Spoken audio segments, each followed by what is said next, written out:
Bonjour à tous. Dans le cadre de notre huitième édition de la semaine de sensibilisation à l'infertilité, nous sommes heureux de vous présenter un partenariat que l'on vient de mettre en place à destination des patients avec deuxièmeavis.fr. Et donc aujourd'hui, nous avons invité Nathalie Réal-Delsart, qui est la directrice des partenariats et qui va vous présenter le dispositif Deuxième Avis et son intérêt pour les patients.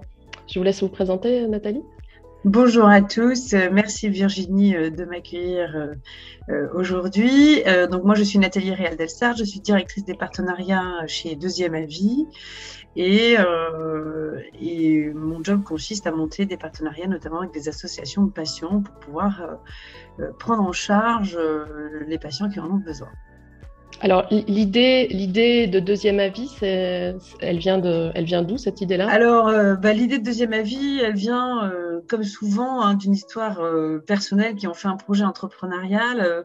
À l'origine du projet, 3 cofondatrices, dont Pauline Dorgeval, qui avait été confrontée à un problème de santé sérieux pour son fils, qui souffrait d'une forte scoliose et qui était pris en charge dans un bon hôpital, hôpital référencé à Paris, l'hôpital Necker, et qui était pris en charge par le chef de service à l'hôpital Necker. Et c'est ce chef de service qui a dit à Pauline, j'aimerais que vous preniez un deuxième avis pour votre fils parce que l'opération qu'on s'apprête à faire est une opération très lourde. Donc, elle a trouvé que la démarche des médecins, du médecin était très pertinente. Ça a renouvelé la confiance qu'elle avait en l'équipe. Et après, elle s'est retrouvée face à 2 difficultés qui sont les 2 difficultés qu'on rencontrera tous quand on est fait face à des problèmes de santé sérieux. C'est d'abord un problème d'orientation. Comment trouver les experts qui vont pouvoir nous accompagner alors que la médecine se surspécialise. Donc, sujet d'orientation. Pauline a de la chance. Elle a dans son environnement des amis médecins, donc elle a pu se faire orienter en 15 jours seulement. Voilà, donc ça lui a mis un certain temps quand même. Et puis après, deuxième sujet, les délais d'intervention de ces médecins référents, puisqu'on a des délais de 4 à 6 mois souvent. Elle a dû attendre 4 mois. Le jour du rendez-vous avec ce professeur, son fils n'a pas pu assister au rendez-vous parce qu'il a fait une crise de panique. Donc, elle est allée voir le médecin toute seule, un peu fébrile évidemment, parce que ça fait 5 mois qu'elle attendait. Et là, le médecin lui a dit, écoutez, madame, rassurez-vous, vous avez un dossier médical complet, vous avez tout le dossier de votre fils et vous êtes en face de moi, je peux vous poser des questions complémentaires. Donc, sur la base d'un questionnaire et de votre dossier médical, on peut vous donner un avis sérieux. D'accord. Voilà, donc là, les bras lui en sont tombés en disant, en fait, on peut aider tous les patients qui sont éloignés géographiquement ou socialement de l'expertise médicale. On peut monter un service qui va permettre à tous d'avoir accès à l'expertise médicale. C'est ça notre ambition chez Deuxième Avis. C'est que tout le monde puisse avoir accès à l'expertise médicale pour réduire les pertes de chance de certains patients, en fait. D'accord. Et alors, pour le sujet qui nous intéresse, nous, dans l'association collective BAM, c'est donc l'infertilité. Alors, l'infertilité, c'est très vaste. Il peut y avoir l'infertilité féminine, l'infertilité masculine, et puis tout un tas de pathologies bien identifiées, d'autres moins bien identifiées, que les patients peuvent rencontrer dans leur parcours. Et c'est vrai que les patients en parcours d'AMP ont besoin beaucoup de réponses, ont besoin d'être rassurés, ont besoin de pouvoir faire des choix aussi sur est-ce que je dois arrêter ça, est-ce que je dois m'orienter plutôt vers ça. Donc, comment Deuxième Avis peut s'inscrire dans ce parcours spécifique qui est le parcours d'infertilité? Oui, c'est un bon point. Je vais citer le professeur Grimbert qui expliquait l'intérêt d'un deuxième avis en infertilité, à quel moment il doit intervenir, enfin quel est son intérêt. Il y a un intérêt médical déjà, parce que en PMA, il n'y a pas de guidelines précises, de recommandations nationales, donc c'est, je dirais, à la discrétion du praticien en fait. Donc parfois, peut y avoir des alternatives thérapeutiques proposées par d'autres équipes médicales. Il y a un effet centre de PMA aussi, il n'y a pas besoin de changer de centre pour avoir d'autres idées. Donc, ça va permettre d'accélérer le diagnostic aussi sur l'origine de l'infertilité ou cibler des traitements et peut-être éviter des échecs. Et puis, dans le parcours de santé pour les patients, c'est suite à plusieurs échecs en FIV, il va y avoir un intérêt à demander un avis complémentaire pour des propositions de traitement d'ovocytes ou dans un diagnostic d'endométriose quand il faut opérer pour améliorer la fertilité. Toutes ces questions qui vont se poser au patient, à la patiente. Et puis, il va y avoir un intérêt de prendre l'avis d'un expert pour proposer de nouvelles options ou valider parfois une conclusion définitive difficile à accepter. Et là, on est effectivement dans la réassurance ou dans la compréhension. D'accord. Et alors, là, vous l'avez un petit peu expliqué, mais dans les propositions d'expertise que propose Deuxième Avis. Alors, les pathologies, c'est ça. Nous, le scope des pathologies est assez large, mais on peut accompagner sur l'infertilité masculine, varicocèle, par exemple, azoospermie, etc. Enfin, il y a pas mal de pathologies autour de l'infertilité masculine qui sont ouvertes. Et puis, sur l'infertilité féminine, sur les FIV, sur les dons d'ovocytes, l'endométriose, c'est la première pathologie du site. Le SOPK, les synéchies, tout un scope de pathologies ouvertes autour de l'infertilité. D'accord. Pour prendre un avis complémentaire. Okay. Alors, on peut peut-être expliquer maintenant comment fonctionne le service, donc rentrer plus dans le détail. Voilà, dans le détail des choses. Alors, je vais partager une... Alors, dans le cadre, on vous invite à aller directement sur le site deuxièmeavis.fr.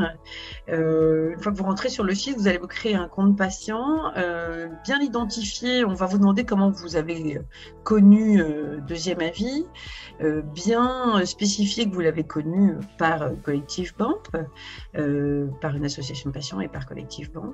Ensuite, ça, c'est à la création du compte. Ensuite, vous allez rentrer par votre pathologie. Donc, vous allez choisir votre pathologie. On va vous proposer une liste de médecins experts que vous allez pouvoir soit choisir, soit laisser le site choisir pour vous.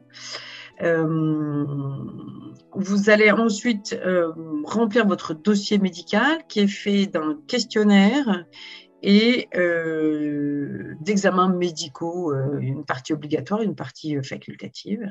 Et excusez-moi Nathalie, donc là les gens partagent les informations qu'ils ont récoltées au cours des entretiens.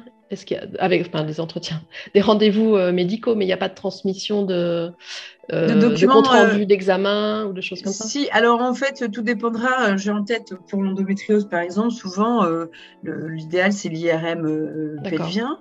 Donc, il y a de la transmission d'imagerie médicale. En fait, vous allez constituer un dossier médical qui va permettre au médecin de vous donner un avis sur la base de votre dossier. Donc, le dossier doit être complet. Et en fait, tant que le dossier n'est pas complet, la demande ne partira pas au médecin parce qu'il faut que le dossier soit, il faut que le médecin puisse donner un avis sérieux, en fait. Donc, mais ça, vous allez être totalement guidé dans la constitution de votre dossier médical. Dans le questionnaire, c'est effectivement, en endométriose, il y a pas mal de questions aussi sur l'appréhension de la douleur pour bien comprendre comment ça fonctionne. Donc, ce questionnaire médical, vous allez le remplir. Vous allez aussi plugger vos examens médicaux. Alors, pas de panique, pour ceux qui ne sont pas très à l'aise avec le digital, on a un service patient qui est à disposition, qui peut vous aider tous les jours par téléphone et qui peut même, le cas échéant, si vous ne savez pas uploader vos documents, vous pouvez les envoyer par courrier et le service patient s'en occupera pour vous de constituer le dossier médical. Donc, vraiment retenir que vous pouvez aussi appeler le service patient tous les jours pour vous aider à constituer votre dossier. Donc, une fois que le questionnaire plus examens médicaux, donc le dossier médical est complet, il est validé et la demande part au médecin qui s'engage, lui, à répondre en moins de 7 jours sous la forme d'un compte-rendu écrit et signé de la part du médecin expert. Donc, il y a un vrai engagement en plus de la part du médecin qui rend cet avis. D'accord. Important, dans le cadre de notre partenariat, tous les adhérents du collectif BAMP seront pris en charge. Donc, il n'y a pas d'avance de frais ou il n'y a pas de paiement pour le patient. D'accord. Et ce service-là est aussi, fonctionne aussi avec les mutuelles que les gens, dont les gens sont adhérents?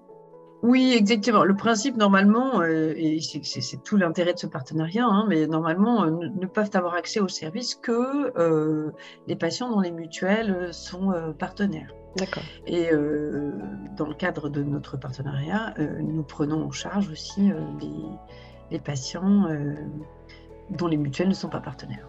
Ok, très bien. Alors, c'est évidemment un service qui est à destination des patients pour mieux les accompagner dans leur parcours, pour mieux les aider à prendre des décisions. Donc, est-ce que vous avez, quel retour patient vous avez sur l'utilisation du service deuxième avis? Alors, quand on interroge des patients qui ont utilisé le service, 98% des patients recommandent le service et nous disent qu'il y a un vrai sentiment d'écoute et de prise en compte de la globalité de la personne, ce qui est assez paradoxal en fait, parce qu'à aucun moment ils ne parlent directement avec le médecin finalement. Mais dans les faits, le fait de passer par l'écrit, le patient remplit son questionnaire, donc prend le temps de formuler vraiment ses attentes à l'écrit, c'est les questions qu'il a envie de poser au médecin. Et du coup, derrière, le médecin, lui, peut répondre précisément aux attentes du patient et peut rassurer, peut réexpliquer les choses qui ne sont pas claires. Donc, va faire une réponse circonstanciée pour le patient, donc une réponse assez précise. Et donc, le patient se sent écouté et pris en compte, tout simplement. En tous les cas, nous, c'est aussi l'intérêt qu'on a trouvé dans cette proposition. Dans les parcours d'AMP, ce qui ressort beaucoup des enquêtes qu'on peut faire auprès des personnes en parcours d'AMP, c'est le fait que les médecins n'ont pas le temps de les écouter, n'ont pas le temps de répondre à leurs questions et aussi n'ont pas le temps donc d'élaborer peut-être un peu plus le parcours dans sa globalité et de qu'est-ce qui peut arriver après si ça ne marche pas.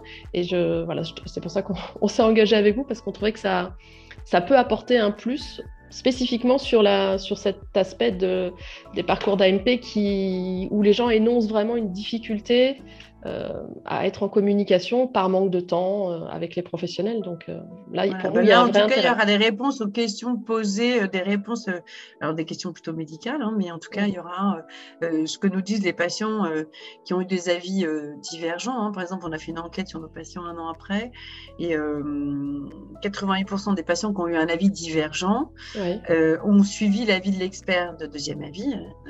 Et quand on leur demande pourquoi, ils nous disent 1, pour le niveau d'expertise des médecins, et 2, parce qu'on a mieux compris. Voilà. Donc voilà, la compréhension fait partie de l'adhésion. Donc c'est tout l'enjeu du service. Rassurer et aider à comprendre et optimiser la prise en charge. D'accord.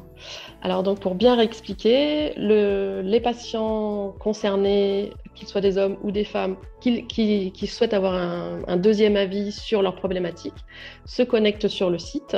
Pour les patients qui sont membres de notre association, le service est gratuit et on va mettre aussi le lien pour que les gens puissent accéder au dispositif deuxième avis. Mais bon, on peut déjà donner l'adresse, c'est deuxièmeavis.fr. C'est ça. Voilà, deuxièmeavis.fr. www.deuxièmeavis.fr. Bon, merci beaucoup. Merci à vous. Et puis, on espère vraiment que ça puisse apporter un plus dans les parcours patients des personnes en parcours d'infertilité. Oui, merci beaucoup. Aussi. Merci. Au revoir.